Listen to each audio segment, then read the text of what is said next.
आम्ही ककडी करतो सारखं 3-4 वर्षापासून, पण आम्ही ही व्हरायटी कधी निवडली नाही. आता तुमच्याकडे आल्यावर यांनी बरीच माहिती सांगितली. ह्या पद्धतीची दुसरी केलती आम्ही, पण ती कडू झालती. मग आता ऑर्डर सीडची वर्षा व्हरायटी आम्ही आता करणार आहे इथून गेल्यानंतर. रोगाला चांगली प्रतिकारक शक्ती आहे म्हणून आता इथंच माहिती घेतल्यानंतर कळलं.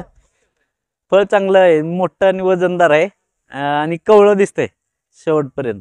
पुणे मार्केट आमचं जवळचं मार्केट असल्यामुळं आम्हाला ती चालेल असं वाटतंय पुण्यात. फळाची लांबी पण चांगली आहे, 20 ते 15 सेंटीमीटरच्या आसपास आहे. 200 ते 250 ग्रॅम पर्यंत फळाचं वजन भरतंय. आता पुढच्या वेळेस आम्ही ऑर्डर सीडची वर्षा हीच व्हरायटी करणार आहे. ज्या शेतकऱ्यांना ककडीची लागवड करायची आहे त्यांनी ऑर्डर सीडची वर्षा हीच व्हरायटी निवडावी. का तर आम्ही बघितलं इथं बारामती कृषी प्रदर्शनामध्ये डेमो प्लॉट, तर चांगला वाटला. त्यामुळं तीच व्हरायटी निवडावी शेतकऱ्यांनी. धन्यवाद.